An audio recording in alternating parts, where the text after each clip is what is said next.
दोस्तों एक बार फिर से मैं आपके लिए UP police constable form fill up 2026 apply online process की अपडेट लेके आ चुके हैं। किस तरह से आप यूपी पुलिस कांस्टेबल के 32,679 खाली पदों के लिए अपने फॉर्म अप्लाई कर सकते हो। वेरियस पोस्ट यहां पर निकली हुई है जिनके लिए आप 30 जनवरी 2026 तक अपना फॉर्म अप्लाई कर सकते हो। 12वीं पास कैंडिडेट फॉर्म अप्लाई कर सकते हैं, मेल फीमेल अप्लाई कर सकते हैं। फॉर्म अप्लाई करते समय अगर आपके सामने कोई भी टेक्निकल प्रॉब्लम आ रही है तो उसका हल भी आपको इस वीडियो में मिल जाएगा। आवेदन करते समय आपको कोई भी ऐसी गलती या फिर मिस्टेक नहीं करनी होगी जिसकी वजह से आपका एप्लीकेशन फॉर्म रिजेक्ट हो सकता है। अप्लाई करते समय आपको कुछ इंपॉर्टेंट इंस्ट्रक्शंस को भी ध्यान में रखना होगा, तभी आपका एप्लीकेशन फॉर्म भी सक्सेसफुली सबमिट हो पाएगा। अप्लाई करते समय आप अपना वन टाइम रजिस्ट्रेशन किस प्रकार से करोगे, कैसे आपको अपना वेरिफिकेशन करना होगा, पर्सनल इंफॉर्मेशन या फिर एजुकेशनल क्वालिफिकेशन की इंफॉर्मेशन आपको किस प्रकार से फिल करनी होगी, कैसे अपना लाइव फोटो कैप्चर करोगे, डॉक्यूमेंट सिग्नेचर फोटोग्राफ कैसे और कितने केबी में आपको अपलोड करने होंगे, फीस पेमेंट करते हुए रजिस्ट्रेशन से लेकर प्रिंट तक आपको किस तरह से अपना फॉर्म अप्लाई कर लेना होगा। पूरी जानकारी के लिए आपको ये वीडियो शुरू से लेके एंड तक बिना स्किप किए हुए देखनी होगी। इस वीडियो को पूरा देखने पर ही आपके सभी सवाल और डाउट क्लियर होंगे। तो चलिए दोस्तों, यहाँ पर उत्तर प्रदेश पुलिस की वेबसाइट ओपन हो जाएगी। यहाँ पर गाइज अगर आपने पहले से रजिस्ट्रेशन कर रखा है तो आपको लॉगिन करके अपना फॉर्म अप्लाई करना है। लॉगिन करने के लिए आपके पास तीन ऑप्शन है। आप यहाँ पर लॉगिन विद अकाउंट या फिर लॉगिन विद आधार आईडी या फिर लॉगिन विद डिजी लॉकर के ऑप्शन पर क्लिक करके इन तीनों ऑप्शन में से किसी भी एक ऑप्शन का यूज करते हुए लॉगिन करके अपना फॉर्म अप्लाई कर सकते हो। और अगर आप यहाँ पर इस पोर्टल के थ्रू किसी भी भर्ती के लिए फर्स्ट टाइम अप्लाई करने जा रहे हो तो सबसे पहले यहाँ पर आपको अपना वन टाइम रजिस्ट्रेशन करना होगा। उसके लिए यहाँ पर आपको for new users create your one time registration OTR account में रजिस्टर हियर के इस ऑप्शन पर क्लिक करना है और अपना वन टाइम रजिस्ट्रेशन करना है और उसके बाद आपको अपने फॉर्म अप्लाई करने होंगे। तो आप रजिस्टर हियर के इस ऑप्शन पर क्लिक करें, आपके सामने यहाँ पर रजिस्ट्रेशन का इंटरफेस ओपन हो जाएगा। अब गाइज यहाँ पर आपको अपना ईमेल एड्रेस एंटर करना है, फिर आपको अपना मोबाइल नंबर एंटर करना है। उसके बाद आपको जनरेट ईमेल OTP और जनरेट मोबाइल OTP के ऑप्शन पर क्लिक करना है। फिर आपकी ईमेल आईडी और मोबाइल नंबर पर OTP आएंगे, वो OTP आपको यहाँ पर एंटर करने हैं और उसके बाद आपको वेरीफाई एंड प्रोसीड के इस ऑप्शन पर क्लिक करके अपनी ईमेल आईडी और मोबाइल नंबर को वेरीफाई करना है। इस तरह से यहाँ पर आपका मोबाइल नंबर और ईमेल आईडी सक्सेसफुली वेरीफाई हो जाएगी। फिर यहाँ पर आपको अपना वेरिफिकेशन कंप्लीट करना है। सबसे पहले यहाँ पर आपको चेकबॉक्स को ओके करना है कि यहाँ पर आपने अपनी 18 साल आयु कंप्लीट कर ली है। फिर यहाँ पर आपको अपनी सहमति प्रदान करनी है अपनी वेरिफिकेशन के लिए। उसके लिए आपको ये डिटेल हिंदी और इंग्लिश में प्रोवाइड कराई गई है। आप किसी भी लैंग्वेज में रीड करने के बाद यहाँ पर इस चेकबॉक्स को ओके करें। सुनना चाहते हैं तो इस ऑप्शन पर क्लिक करके आप इस डिटेल को सुन भी सकते हैं और फिर आप अपनी सहमति यहाँ पर प्रोवाइड करा सकते हैं। उसके बाद यहाँ पर आपको अपना वेरिफिकेशन करना है। यहाँ पर आप अपना वेरिफिकेशन दो तरह से कर सकते हो। आप आधार के थ्रू अपना वेरिफिकेशन कर सकते हो या फिर डिजी लॉकर के थ्रू आप अपना वेरिफिकेशन यहाँ पर कर सकते हो। और अगर आपके पास आधार और डिजी लॉकर नहीं है तो इनके बिना भी यहाँ पर आप अपना रजिस्ट्रेशन कर सकते हो। उसके लिए आपको I am not currently registered with Aadhaar और डिजी लॉकर के ऑप्शन पर क्लिक करना है और अपनी डिटेल्स यहाँ पर आपको मैन्युअली एंटर करते हुए अपनी वेरिफिकेशन यहाँ पर कंप्लीट कर लेनी होगी, अपना रजिस्ट्रेशन करना होगा। तो यहाँ पर हम आपको बता दें सबसे बेस्ट ऑप्शन आपके लिए आधार वेरिफिकेशन का रहेगा। यहाँ पर हम आपको सजेस्ट करेंगे आप आधार के थ्रू अपना वेरिफिकेशन कर लें। यहाँ पर बाद में भी आपको अपना वेरिफिकेशन करना होगा आधार के थ्रू। जब आप किसी भी भर्ती के लिए अप्लाई करेंगे तो हम आपको सजेस्ट करते हैं आप आधार के थ्रू अपना वेरिफिकेशन यहाँ पर कंप्लीट करें। तो जैसे ही यहाँ पर आप वेरिफिकेशन थ्रू आधार के इस ऑप्शन पर क्लिक करेंगे फिर आपके सामने कुछ इस तरह से इंटरफेस होगा। अब यहाँ पर आपको अपना आधार नंबर एंटर करना है। उसके बाद आपको जनरेट आधार OTP के ऑप्शन पर क्लिक करना है। फिर आपके रजिस्टर्ड मोबाइल नंबर पर एक OTP आएगा जिससे आपका आधार कार्ड लिंक है, वो OTP आपको यहाँ पर एंटर करना है। और फिर गाइज आपको वेरीफाई एंड प्रोसीड के इस ऑप्शन पर क्लिक करते हुए आधार के थ्रू अपना वेरिफिकेशन कंप्लीट कर लेना है। इस तरह से यहाँ पर आपका आधार वेरिफिकेशन सक्सेसफुली कंप्लीट हो जाएगा। फिर यहाँ पर आपको अपनी नेशनलिटी सिलेक्ट कर लेनी है इंडिया। उसके बाद यहाँ पर आपको आपके आधार के अकॉर्डिंग कुछ चीजें आपकी ऑटोमेटिकली फिल मिल जाएगी, जैसे कि आपका नाम, आपकी डेट ऑफ बर्थ, आपका जेंडर, और फिर यहाँ पर बस अब आपको अपने फादर का नाम एंटर करना है। उसके बाद यहाँ पर आपको अपनी 10वीं क्लास की डिटेल प्रोवाइड करनी है। यहाँ पर आपको अपना नाम एंटर करना है आपकी 10वीं की मार्कशीट के अकॉर्डिंग, यानी कि जो आपका नाम आपकी 10वीं की मार्कशीट में है वो एज इट इज आपको यहाँ पर टाइप करना है। फिर यहाँ पर आपको अपनी डेट ऑफ बर्थ एंटर करनी है अपनी 10वीं की मार्कशीट के अकॉर्डिंग DDMMYY फॉर्मेट में। उसके बाद यहाँ पर आपको अपना जेंडर सिलेक्ट करना है। उसके बाद यहाँ पर आपको अपने फादर का नाम दोबारा से टाइप करना है अपनी हाई स्कूल की मार्कशीट के अकॉर्डिंग। इस तरह से अपनी डिटेल प्रोवाइड करने के बाद फिर आपको प्रोसीड के ऑप्शन पर क्लिक करना है। नेक्स्ट यहाँ पर आपको अपना पासवर्ड क्रिएट करना है। यहाँ पर आपके पासवर्ड के लिए आपको गाइडलाइन दी गई है। आपका पासवर्ड कम से कम 8 कैरेक्टर का होना चाहिए और ये अल्फा न्यूमेरिक फॉर्मेट में होना चाहिए। मींस आपके पासवर्ड में कम से कम एक अपर केस कैरेक्टर, एक लोअर केस कैरेक्टर, एक इंटीजर नंबर और एक स्पेशल कैरेक्टर जैसे कि @ या फिर डॉलर होना चाहिए। तो इस फॉर्मेट में यहाँ पर आपको अपना पासवर्ड एंटर करना है। हम यहाँ पर आपको सैंपल के तौर पर दिखा रहे हैं। यहाँ पर आप अपने अकॉर्डिंग अपना पासवर्ड एंटर करें। वही पासवर्ड आप यहाँ पर कंफर्म पासवर्ड फील्ड में एंटर करें। उसके बाद आई एम नॉट ए रोबोट के चेकबॉक्स को ओके करें और फिर गाइज आप preview and create an account के इस ऑप्शन पर क्लिक कर दें। फिर यहाँ पर आपने जो डिटेल प्रोवाइड कराई है उसका पूरा प्रीव्यू यहाँ पर आपको शो कर दिया गया है। आपको सभी डिटेल्स केयरफुली चेकआउट करनी है। कहीं पर कोई मिस्टेक है तो आप एडिट बटन पर क्लिक करके एडिट कर सकते हो, नहीं तो यहाँ पर बस अब आपको इस चेकबॉक्स को ओके करना है और फिर गाइड क्रिएट एन अकाउंट के इस ऑप्शन पर क्लिक कर देना है। फिर आपके सामने मैसेज शो होगा कि यहाँ पर खाता बनाने के बाद आप अपना ईमेल आईडी और मोबाइल नंबर कभी भी चेंज नहीं कर पाओगे अगर यहाँ पर आप प्रोसीड ऑप्शन पर क्लिक कर देते हैं। और अगर आप चेंज आउट करना चाहते हैं तो इस मैसेज को कट करें और एडिट करके अपना मोबाइल नंबर या फिर ईमेल आईडी आप चेंज कर सकते हैं। तो यहाँ पर अगर सभी चीजें ओके हैं तो अब यहाँ पर आपको प्रोसीड के इस ऑप्शन पर क्लिक कर देना है। इस तरह से यहाँ पर आपका यूपी पुलिस की इस वेबसाइट पर 1 टाइम रजिस्ट्रेशन सक्सेसफुली कंप्लीट हो चुका है। अब यहाँ पर आपको लॉगिन करने के लिए 3 ऑप्शन दिए गए हैं। आप यहाँ पर इनमें से किसी का भी यूज करते हुए अपने डैशबोर्ड में लॉगिन करके यूपी पुलिस की आने वाली भर्तियों के लिए अपना फॉर्म अप्लाई कर सकते हो। इन फ्यूचर में जो भी भर्तियां आएंगी बस यहाँ पर अब आपको इन तीनों ऑप्शन में से किसी भी ऑप्शन का यूज करते हुए लॉगिन करके अपने फॉर्म अप्लाई कर लेने हैं। यहाँ पर आप लॉगिन विद अकाउंट के ऑप्शन पर क्लिक करके लॉगिन कर सकते हो। लॉगिन विद आधार आईडी के थ्रू आप लॉगिन कर सकते हैं या फिर आप third option login with DigiLocker option का क्लिक करते हुए भी अपने डैशबोर्ड में लॉगिन करके अपने फॉर्म अप्लाई कर सकते हो। गाइस यहाँ पर जैसे ही आप लॉगिन विद अकाउंट इस ऑप्शन पर क्लिक करेंगे आपके सामने कुछ इस तरह से इंटरफेस होगा। यहाँ पर आने के बाद आपको अपना मोबाइल नंबर या फिर ईमेल आईडी एंटर करनी है। अपना पासवर्ड आपको एंटर करना है जो पासवर्ड आपने क्रिएट किया है। फिर यहाँ पर आपको I am not a robot के चेकबॉक्स को ओके करना है और उसके बाद आपको लॉगिन के इस ऑप्शन पर क्लिक करते हुए अपने डैशबोर्ड में लॉगिन कर लेना है। लॉगिन ऑप्शन पर क्लिक करते ही आपके सामने 2 फैक्टर ऑथेंटिकेशन का ये मोड ओपन होगा। अब यहाँ पर आपको 2 ऑप्शन दिए गए हैं। यहाँ पर आप सेंड ओटीपी टू ईमेल के ऑप्शन पर क्लिक करें। आपकी ईमेल पर एक ओटीपी जाएगा, वो ओटीपी आप यहाँ पर एंटर करें और फिर लॉगिन के ऑप्शन पर क्लिक करते हुए अपने डैशबोर्ड में लॉगिन कर ले।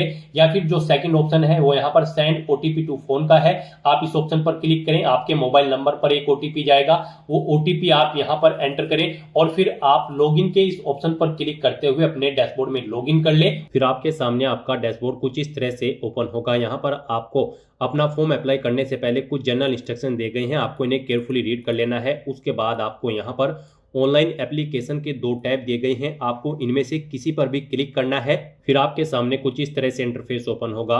यहाँ पर आने के बाद आपको उत्तर प्रदेश पुलिस में आरक्षी नागरिक पुलिस एवं समकक्ष पदों पर सीधी भर्ती 2025 के इस सेक्शन में आना है।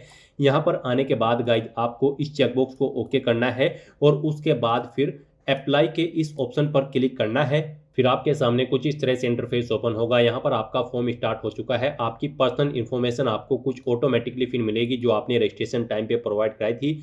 बस यहाँ पर आपको अपनी मदर का नाम एंटर करना है। उसके बाद गाइज आपको यहाँ पर अपना मैरिटल स्टेटस सेलेक्ट कर लेना है, आप मैरिड हो या फिर अनमैरिड। उसके बाद आपसे पूछा गया है कि क्या आप उत्तर प्रदेश के मूल निवासी हैं, अगर हैं तो आप यस ऑप्शन सेलेक्ट करेंगे। फिर यहाँ पर आपको अपना जिला सेलेक्ट करना है, जिस जिले से आपको डोमिसाइल प्रमाण पत्र जारी किया गया है। उसके बाद यहाँ पर आपको बताना है किस रैंक के अधिकारी ने आपको डोमिसाइल प्रोवाइड कराया है, वो आपको ऑप्शन सेलेक्ट करना है। किस डेट को इशू हुआ है वो डेट आपको सेलेक्ट कर लेनी है। यहाँ पर आपको डोमिसाइल सर्टिफिकेट नंबर देना है, सर्टिफिकेट का एप्लीकेशन नंबर और फिर आपको अपने डोमिसाइल का सीरियल नंबर यहाँ पर एंटर कर देना है। और अगर आप उत्तर प्रदेश के मूल निवासी नहीं हैं तो आप सिंपली नो ऑप्शन सेलेक्ट करेंगे। फिर यहाँ पर आप किसी भी कैटेगरी से हो, आपको जनरल कैटेगरी में काउंट किया जाएगा।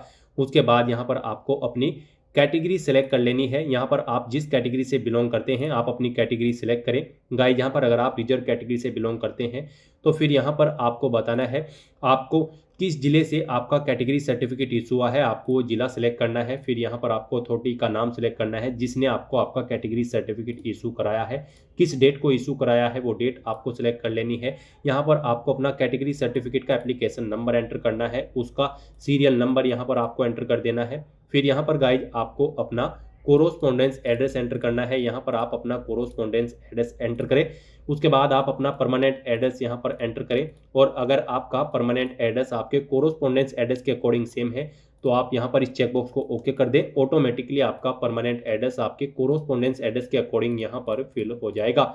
उसके बाद गाइज यहाँ पर आपको अपना राज्य सेलेक्ट कर लेना है, यानी कि अपना स्टेट आपको सेलेक्ट करना है। उसके बाद आपको अपना डिस्ट्रिक्ट यहाँ पर सेलेक्ट कर लेना है। इस तरह से अपनी सभी डिटेल्स फिल करने के बाद फिर आपको यहाँ पर सेव के इस ऑप्शन पर क्लिक करके अपनी ये सभी डिटेल सेव कर देनी है और उसके बाद आपको नेक्स्ट के इस ऑप्शन पर क्लिक करना है। नेक्स्ट यहाँ पर आपको अपनी कुछ और डिटेल प्रोवाइड करनी है। गाइज यहाँ पर आपसे पूछा गया है कि क्या आप स्वतंत्रता संग्राम सेनानी के आश्रित हैं, अगर हैं तो आप यस ऑप्शन सेलेक्ट करेंगे। उसकी डिटेल यहाँ पर आप देंगे, जैसे कि स्वतंत्रता संग्राम सेनानी आश्रित प्रमाण पत्र जारी करने वाला जिला यहाँ पर आपको सेलेक्ट करना होगा, यानी कि जिस जिले का आपके पास यहाँ पर प्रमाण पत्र है वो जिला आपको यहाँ पर सेलेक्ट करना है। उसके बाद किस डेट को इशू हुआ है वो डेट आपको सेलेक्ट करनी है। स्वतंत्रता संग्राम सेनानी आश्रित प्रमाण पत्र का क्रमांक संख्या यहाँ पर आपको देनी है, किस अथॉरिटी ने इशू किया है उसका नाम यहाँ पर आपको देना है। और अगर आप स्वतंत्रता संग्राम सेनानी के आश्रित नहीं हैं तो आप सिंपली नो ऑप्शन सेलेक्ट करेंगे। फिर आपसे पूछा गया कि क्या आप एक सर्विसमैन हैं, अगर हैं तो आप यस ऑप्शन सेलेक्ट करें, उसकी डिटेल प्रोवाइड कराएं। जैसे कि यहाँ पर आपको ESM नामांकन की तिथि आपको सिलेक्ट कर लेनी है। फिर यहाँ पर आपको सेवा की मुक्ति की तिथि सिलेक्ट कर लेनी है। और अगर आप एक सर्विसमैन नहीं हैं तो आप सिंपली नो ऑप्शन सेलेक्ट करेंगे। उसके बाद आपसे पूछा गया है कि क्या आप उत्तर प्रदेश के राज्य के कर्मचारी हैं और आपके पास अपेक्षित प्रमाण पत्र हैं, अगर है तो आप यस करें और फिर यहाँ पर उसकी डिटेल प्रोवाइड कराएं। जैसे कि उत्तर प्रदेश के राजकीय सेवा में शामिल होने की तिथि आपको सिलेक्ट करनी है। यहाँ पर NOC जारी करने की तिथि आपको सिलेक्ट कर लेनी है। सेवा की अवधि यहाँ पर इस डेट के अकॉर्डिंग कैलकुलेट करके आपको शो कर दी जाएगी। NOC सीरियल नंबर यहाँ पर आपको देना है। इशूइंग अथॉरिटी का नाम देना है जिसने आपको यहाँ पर NOC इशू कराई है। और अगर आप यहाँ पर उत्तर प्रदेश के राज्य के कर्मचारी नहीं हैं तो आप सिंपली नो ऑप्शन सेलेक्ट करेंगे, फिर आपको आगे की डिटेल नहीं देनी होगी। फिर आपसे पूछा गया कि क्या आपने कम से कम 3 साल के लिए होमगार्ड के रूप में सेवा की है, अगर की है तो आप यस करेंगे, नहीं की है तो आप नो ऑप्शन सेलेक्ट करेंगे। इस तरह से अपनी डिटेल प्रोवाइड करने के बाद गाइज आपको फिर यहाँ पर सेव के इस ऑप्शन पर क्लिक करके अपनी ये सभी डिटेल सेव कर देनी है और फिर आपको यहाँ पर नेक्स्ट के इस ऑप्शन पर क्लिक करना है। नेक्स्ट यहाँ पर आपको अपनी एजुकेशनल क्वालिफिकेशन की डिटेल प्रोवाइड करनी है। गाइस यहाँ पर यूपी पुलिस कांस्टेबल की इस भर्ती में पार्टिसिपेट करने के लिए आपका 12वीं क्लास पास आउट होना जरूरी है या फिर इसके इक्विवेलेंट क्वालिफिकेशन आपकी होनी चाहिए। तो यहाँ पर आपको अपनी 10वीं और 12वीं क्लास की डिटेल देनी है। गाइस यहाँ पर अगर आपने इस पोर्टल के थ्रू पहले भी किसी भर्ती के लिए अपना फॉर्म अप्लाई किया है और उसमें आपने अपनी 10वीं क्लास की डिटेल प्रोवाइड कराई होगी तो वो डिटेल यहाँ पर आपको ऑटोमेटिकली फिर मिलेगी। इसमें अगर आप कुछ एडिट करना चाहते हैं तो आप पेंसिल के इस ऑप्शन पर क्लिक करके आप एडिट कर सकते हैं। और अगर आप फर्स्ट टाइम अप्लाई कर रहे हो तो फिर आपको यहाँ पर 10th स्टैंडर्ड के इस ऑप्शन पर क्लिक करके अपनी 10वीं क्लास की डिटेल यहाँ पर ऐड कर देनी होगी। और अगर आपने ऑलरेडी ऐड कर रखी है, यानी कि आपने पहले से कभी किसी भर्ती के लिए इस पोर्टल के थ्रू अप्लाई किया है कोई भी फॉर्म, तो फिर आपको बस यहाँ पर 12वीं क्लास की डिटेल ऐड करनी होगी। उसके लिए अब आपको यहाँ पर 12th स्टैंडर्ड और इक्विवेलेंट के इस ऑप्शन पर क्लिक करना है और यहाँ पर आपको अपनी 12वीं क्लास की डिटेल प्रोवाइड करनी है। सबसे पहले यहाँ पर आपको बोर्ड का नाम सेलेक्ट करना है, जिस बोर्ड से आपने अपनी 12वीं क्लास पास आउट की है, कब आपने पास आउट की है वो यहाँ पर डेट आपको सेलेक्ट कर लेनी है। अपना 12वीं का रोल नंबर यहाँ पर आपको एंटर करना है, सर्टिफिकेट का सीरियल नंबर आपको यहाँ पर एंटर करना है और उसके बाद आपको ऐड के इस ऑप्शन पर क्लिक करके अपनी 12वीं क्लास की डिटेल इस तरह से यहाँ पर आपको ऐड कर देनी है। इसी तरह से यहाँ पर आप अपनी 10वीं क्लास की डिटेल भी ऐड कर सकते हो। तो इस तरह से यहाँ पर आपको अपनी क्वालिफिकेशन की डिटेल ऐड करनी है। इस तरह से यहाँ पर अपनी 10वीं और 12वीं क्लास की डिटेल ऐड करने के बाद गाइज आपको फिर नेक्स्ट के इस ऑप्शन पर क्लिक करना है। नेक्स्ट यहाँ पर आपको अपने डॉक्यूमेंट अपलोड करने हैं। गाइज यहाँ पर आपको अपना कास्ट सर्टिफिकेट अपलोड करना है अगर आप रिजर्व कैटेगरी से बिलोंग करते हैं। फिर आपको अपना डोमिसाइल सर्टिफिकेट अपलोड करना है। उसके बाद आपको अपनी 10वीं क्लास की सर्टिफिकेट, मार्कशीट, 12वीं क्लास का सर्टिफिकेट और मार्कशीट अपलोड करने हैं। इनके लिए आपको यहाँ पर ये एरो की के ऑप्शन दिए गए हैं, आप इन ऑप्शन पर क्लिक करके अपने इन डॉक्यूमेंट्स को अपलोड कर सकते हो। इनके लिए आपको गाइडलाइन भी दी गई है। जैसे ही आप इन एरो की के ऑप्शन पर क्लिक करेंगे आपके सामने ये पॉपअप शो होगा। यहाँ पर आप चेकआउट कर सकते हो। आपके डॉक्यूमेंट यहाँ पर 1 MB से कम होने चाहिए और ये यहाँ पर PDF फॉर्मेट में होने चाहिए। तो अपने इन डॉक्यूमेंट्स को अपलोड करने के लिए आपको ब्राउज के इस ऑप्शन पर क्लिक करना है, फाइल को सेलेक्ट कर लेना है और फिर आपको सेव के ऑप्शन पर क्लिक करके 1 बाय 1 करके अपने सभी डॉक्यूमेंट्स को यहाँ पर अपलोड कर देना है। इस तरह से यहाँ पर अपने सभी डॉक्यूमेंट अपलोड करने के बाद फिर आप व्यू के इन ऑप्शन पर क्लिक करके आप इन्हें व्यू भी कर सकते हैं। गलती से कोई डॉक्यूमेंट गलत अपलोड हो गया है तो आप डिलीट के इन ऑप्शन पर क्लिक करके आप इन्हें डिलीट भी कर सकते हैं। इस तरह से यहाँ पर आपको अपने ये सभी डॉक्यूमेंट अपलोड कर देने हैं। उसके बाद गाइस यहाँ पर आपको अपना लाइव फोटो कैप्चर करना है। उसके लिए आपको यहाँ पर कैप्चर लाइव इमेज के इस ऑप्शन पर क्लिक करना है। फिर आपके सामने कुछ इस तरह से इंटरफेस शो होगा। अब आपको यहाँ पर इस सर्कल में अपना फेस रखना है और आपको यहाँ पर अपने पलकों को झपकाना है और कैप्चर के इस ऑप्शन पर क्लिक करते हुए यहाँ पर आपको अपना लाइव फोटो कैप्चर कर लेना है अपने वेब कैमरा या फिर मोबाइल के थ्रू। इस तरह से यहाँ पर आप अपना लाइव फोटो कैप्चर कर सकते हैं। फोटो कैप्चर करते समय यहाँ पर आपको कुछ चीजों का ध्यान रखना होगा। यहाँ पर जब आप अपना फोटो कैप्चर करेंगे आपका चेहरा बिल्कुल स्पष्ट होना चाहिए, किसी तरह से किसी आभूषण वगैरह या फिर कपड़े से ढका हुआ नहीं होना चाहिए।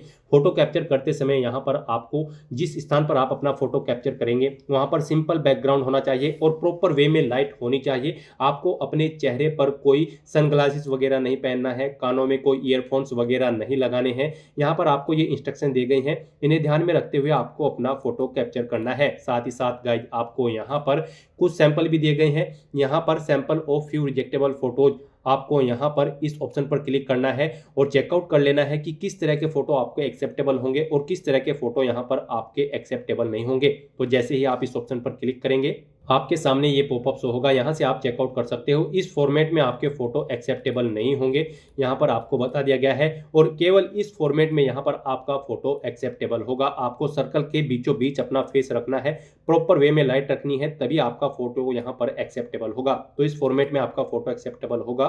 तो इन इंस्ट्रक्शंस को ध्यान में रखते हुए यहाँ पर आपको अपना लाइव फोटो कैप्चर कर लेना है अपने वेब कैमरा या फिर मोबाइल फोन के थ्रू। उसके बाद यहाँ पर आपको अपने सिग्नेचर अपलोड करने हैं। सिग्नेचर यहाँ पर आपके 5 KB से 20 KB के बीच में होने चाहिए, JPG या फिर JPEG फॉर्मेट में होने चाहिए। आपको एक व्हाइट पेपर पर ब्लैक या फिर ब्लू इंक पेन से अपने सिग्नेचर करने हैं और सिग्नेचर अपलोड करने के लिए आपको यहाँ पर ब्राउज के इस ऑप्शन पर क्लिक करना है, फाइल को सेलेक्ट कर लेना है और अपने सिग्नेचर भी यहाँ पर आपको अपलोड कर देने हैं। इस तरह से अपना फोटो, सिग्नेचर और डॉक्यूमेंट अपलोड करने के बाद गाइज आपको फिर सेव के इस ऑप्शन पर क्लिक करके अपने इन सभी डॉक्यूमेंट्स को सेव कर देना है और फिर आपको यहाँ पर नेक्स्ट के इस ऑप्शन पर क्लिक करना है। नेक्स्ट यहाँ पर आपको अपनी पोस्ट प्रेफरेंस देनी है। यहाँ पर आप जिस पोस्ट को जिस नंबर पर प्रेफरेंस देना चाहते हैं उसके सामने उसी नंबर पर आप प्लस के ऑप्शन पर क्लिक करेंगे। मान लीजिए यहाँ पर आप RXC PSC सशस्त्र पुलिस पुरुष, constable PSC arm police male को जो सेकंड नंबर पर है इसे आप फर्स्ट नंबर पर प्रेफरेंस देना चाहते हैं तो इसे आप फर्स्ट नंबर पर क्लिक करें। यहाँ पर इसे फर्स्ट नंबर पर प्रेफरेंस दिया जाएगा। तो यहाँ पर आप जिस पोस्ट के सामने जिस नंबर पर प्लस के ऑप्शन पर क्लिक करेंगे उसे उसी नंबर पर यहाँ पर प्रेफरेंस दिया जाएगा। इस तरह से यहाँ पर आपको 1 बाय 1 करके अपनी पोस्ट प्रेफरेंस ऐड कर देनी है। उसके बाद यहाँ पर आपको इस चेकबॉक्स को ओके करना है। फिर यहाँ पर आपको अपनी प्रीफरेंशियल क्वालिफिकेशन की डिटेल देनी है, यानी अधिमानी अर्हता की डिटेल देनी है। यहाँ पर आपसे पूछा गया है कि क्या आपके पास O लेवल का सर्टिफिकेट है कंप्यूटर में DOEACC या फिर NIELIT सोसाइटी से। अगर है तो आप यस करेंगे और फिर यहाँ पर अपना वो सर्टिफिकेट आप अपलोड करेंगे। आपको ब्राउज के ऑप्शन पर क्लिक करना है, फाइल को सिलेक्ट कर लेना है और अपना ये सर्टिफिकेट यहाँ पर आपको अपलोड कर देना है।